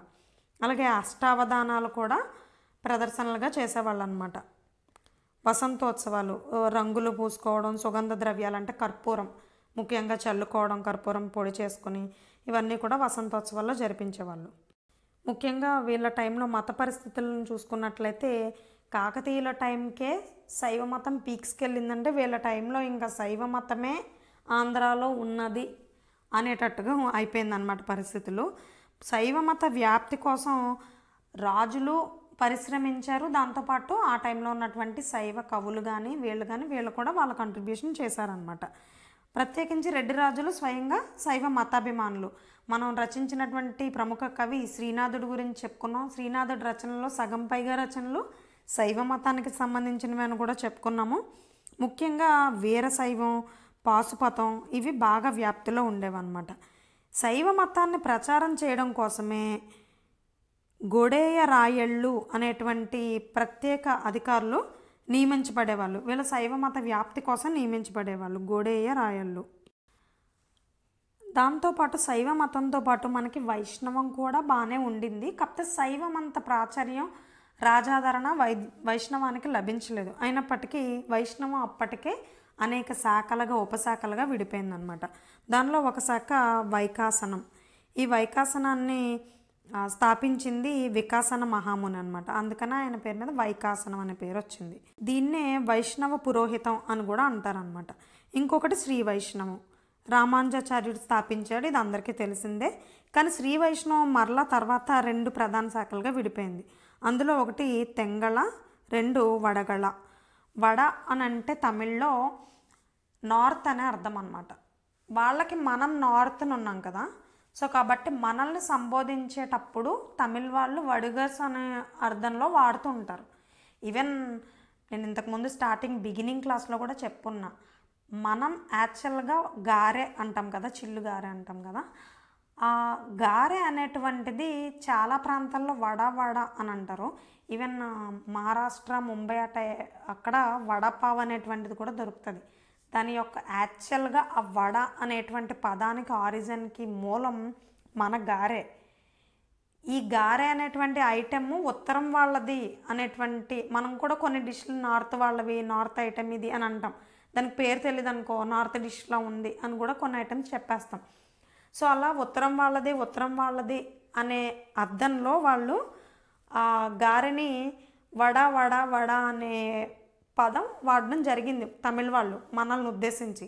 తెలుగు వాళ్ళది, నార్త్ వాళ్ళది అనే ఉద్దేశంలో. అది చాలా ప్రాంతాల్లో వడగా స్థిరపడిపోయిందనమాట గారికి ఆ పేరు. సో కాబట్టి వడగళ అనేటువంటి శాఖ, ఉత్తరం వైపున ఉన్నటువంటి శాఖ ఆంధ్రాలో ఉండింది. దీన్ని వేదాంత దేశికుడు అనేటువంటి ఆయన స్థాపించాడు. దీనికి ప్రధాన కేంద్రంగా అహోబిళం ఉండేదన్నమాట వడగళ శాఖకి. ఇక ఆర్థిక విధానం విషయానికి వచ్చేటప్పటికి ప్రధాన వృత్తి చచ్చినట్టు వ్యవసాయమే. ప్రధాన ఆదాయ వనరు కూడా భూమి శిస్తే 1/6 వంతు. ఇది అందరికీ తెలిసిందే. నీటిని చేదుకోవడానికి అని చెప్పేసి మోటలు, యాతాములు వాడేవాళ్ళు అనమాట. అంటే నీటిని తోడేటువంటి యంత్రాలు అవి. యాతం అంటాం కదా, యాతమేసం అంటాం కదా, అట్లా అనమాట. ఇంకా వింత పన్నులు ఉండేవి. రాచవేమారెడ్డి అయితే పురిటి సుంకం విధించాడని కూడా చెప్పుకున్నాం కదా. ఎగుమతి దిగుమతులపైన ఎక్స్పోర్ట్ ట్యాక్స్, ఇంపోర్ట్ ట్యాక్స్ ఉండేవి. అలాగే వృత్తి కట్నాలు అనే పేరుతో కూడా పన్నులు ఉండేవి. వీళ్ళ టైంలో వెస్ట్ గోదావరిలో ఉన్నటువంటి పెనుగొండ, ఇది విజయనగర సామ్రాజ్యం చదువుకునేటప్పుడు కూడా పెనుగొండ వస్తుంది రిపీటెడ్గా. పెనుగొండ దుర్గం అని, పెనుగొండ అని. అది రాయలసీమలో అనంతపూర్ డిస్ట్రిక్ట్లో ఉన్నటువంటి పెనుగొండ. ఇక్కడ మనం రెడ్డి రాజుల్లో చెప్పుకుంటున్న పెనుగొండ, ఇది వెస్ట్ గోదావరి డిస్ట్రిక్ట్లో ఉన్నటువంటి పెనుగొండ, కొండవీడు, రాజమండ్రి, ద్రాక్షారామం. ఎందుకంటే వీళ్ళు పరిపాలించిందంతా కోస్టల్ ఆంధ్రప్రదేశ్ కదా. ఇవి ప్రధానమైనటువంటి వాణిజ్య కేంద్రాలుగా ఉండేవన్నమాట. ఇక రవాణా విషయానికి వస్తే గాడిదల్ని, గుర్రాలని, దున్నపోతుల్ని, ఒంటెల్ని సరుకు రవాణాకి వినియోగించేవాళ్ళు. ఈ ఒంటెలు ఎక్కడ వచ్చాయి, మనకు అసలు ఎడారి లేదు కదా. ఏమోలే, ఎగ్జాజరేషన్ కోసం మనోళ్ళే రాసుకుని ఉంటారు గొప్పగా ఉంటుందని. విదేశాలతో కూడా వాణిజ్యం నడిపారు. ఎందుకంటే కీలకమైనటువంటి మోటుపల్లి రేవు ఈ కాకతీయుల తర్వాత వీళ్ళ నక్కతోక దొక్కినట్టు మోటుపల్లి రేవు వీళ్ళకి వచ్చేసింది రెడ్ రాజులకి. కాబట్టి దాన్నే ఆసరాగా తీసుకుని ఇంకా బీభత్సంగా విదేశాలతో వ్యాపారం చేశారు. దానిలో భాగంగా జాఫ్నా అంటే ఇండోనేషియా, సింహళ, సుమత్ర, మలయ, ఇండో చైనా. సింహళం అంటే శ్రీలంక అనమాట. సో ఈ దేశాలన్నిటితోని కూడా అంటే ఆగ్నేయాసియా దేశాలతోని ప్రధానంగా వ్యాపారం చేశారు. దాంతోపాటు చైనాతో కూడా, ఎందుకంటే ఆగ్నేయాసియా నుంచి మనకి ఇక్కడ చైనాకి కనెక్షన్ ఉంటుంది కాబట్టి చైనాతో కూడా ఈ బే ఆఫ్ బెంగాల్ రూట్ ఏదైతే ఉందో ఇక్కడ జరిగేది వ్యాపారం అనేటువంటిది అర్థమవుతుంది. ఇక దిగుమతులు ప్రధానంగా మన వాళ్ళు చీనీ చీనాంబరాలని, చీనా అనే పదం కనబడితే అది చైనా నుంచి వచ్చిందని అర్థం అనమాట. చీనీ చీనాంబరాలు చైనాలో ఫేమస్. దాంతోపాటు కర్పూరం, మనం వసంతోత్సవాల్లో ఉపయోగించే ప్రధానమైన ఇంగ్రీడియంట్ కర్పూరం, చందనం, నీళ్ళు జిమ్ముకునే వాళ్ళని చెప్పుకున్నాం కదా, నాగరు, హిమాంబు, పురుము, ఇవన్నీ కూడా ప్రధానమైనటువంటి దిగుమతులుగా ఉండేవి. వీరి కాలం నాటి సంగీత వాయిద్యాల విషయానికి వస్తే కొన్ని రకాలైనటువంటి వాయిద్యాలు రెడ్ రాజుల కాలంలో మనం చూడొచ్చు. అవే బేరి, పెద్ద సైజు డప్పు ఉంటుంది కదా, యుద్ధ బేరి మోగించారంట కదా, అట్లాంటిది. కాశలం, డక్కి, ఇది దక్కి కాదు, డక్కి. అలాగే గర్షరి, అలాగే ఆ టైంలో విదేశీ నృత్యం విషయానికి వస్తే అప్పటికే భారతదేశంలో పార్సిక సంస్కృతి అనేటువంటిది ముస్లిం పాలన వల్ల వేళ్ళూనుకుంది మన భారతదేశం అంతటా కూడా. సో ఆ పార్సిక సంస్కృతి ఎంత లేదన్నా 6 నెలలు సావాసం చేస్తే వారు వీరవుతారు అన్నట్టు పాపం 2 ఏళ్ళు పరిపాలించారు కదా. సో పార్సికులకి సంబంధించినటువంటి మత్తల్లి అనేటువంటి ప్రముఖ డ్యాన్స్ ఫామ్ని వీళ్ళ టైంలో కూడా ఆచరించేవాళ్ళు అనమాట, ప్రాక్టీస్ చేసేవాళ్ళు మత్తల్లి. ఓకే, ఇంకా దేశీయ నృత్యాల విషయానికి వస్తే జక్కిని, పేరిణి. ఆల్రెడీ మనకి కాకతీయాస్ టైం నుంచే కూడా ఉన్నాయి ఇవి, జక్కిని, పేరిణి. ఇంకా వినోదాల విషయానికి వస్తే కోడి పందాలు, పొట్టేళ్ల పందాలు, వేటాడడం. ప్రత్యేకించి వసంతోత్సవాల విషయానికి వస్తే ఇప్పుడు ఉన్నటువంటి హోలీ అనేటువంటి పండుగను ఎలా జరుపుకుంటున్నామో వాళ్ళు వసంతోత్సవాలని ఆ టైంలో వసంత ఋతువు ఉన్నప్పుడు ఆ టైంలో అలా జరుపుకునే వాళ్ళు. అంటే ఇంచుమించు మార్చ్, ఏప్రిల్ ఆ టైంలో అనమాట, వసంత మాసం కదా అది. ఒకరిపై ఒకరు వివిధ రంగులు చల్లుకోవడం, గంధం, పసుపు, కర్పూరం ఇలాంటివన్నీ సుగంధ ద్రవ్యాలు చల్లుకునేటువంటిది ఆనవాయితీగా ఉండేది. ముఖ్యంగా లేడీస్ జెంట్స్ మీద, జెంట్స్ లేడీస్ మీద చల్లుకునే వాళ్ళు అనమాట. ఈ సుగంధ భాండాగారం ఏదైతే ఉందో సుగంధ ద్రవ్యాలన్నీ ఒక్క చోట పెట్టేవాళ్ళు అనమాట, స్టోర్ చేసేవాళ్ళు. ఈ స్టోర్కి అధ్యక్షుడిగా అవచ్చి తిప్పై శెట్టి ఉండేవాళ్ళు అనమాట. ఈయన గొప్ప వ్యాపారం అని చెప్పుకున్నాం కదా, శెట్టి అని చివరి పేరు వచ్చింది కాబట్టి ఆయన వ్యాపారి అనేటువంటిది గుర్తుపెట్టుకోండి. ఆయనని సుగంధ ద్రవ్యాల భాండాగారానికి అధ్యక్షుడిగా నియమించేవారు అనమాట వసంతోత్సవాల టైంలో. ఇది మనకి పోస్ట్ శాతవాహన పీరియడ్ మొత్తం కూడా కంప్లీట్ అయిపోయింది, పోస్ట్ శాతవాహన పీరియడ్. నెక్స్ట్ క్లాస్లో జెండాని ఈ కోస్తా ఆంధ్ర తెలంగాణ ప్రాంతాల నుంచి తీసుకెళ్ళి రాయలసీమ కర్ణాటక బార్డర్లో గుర్చేస్తున్నాం, అంటే విజయనగర సామ్రాజ్యంలోకి దూకేస్తున్నాం అనమాట. సో క్లాస్ నచ్చినట్లయితే మీ ఫీడ్బ్యాక్ని అయితే ఇవ్వండి. Thank you.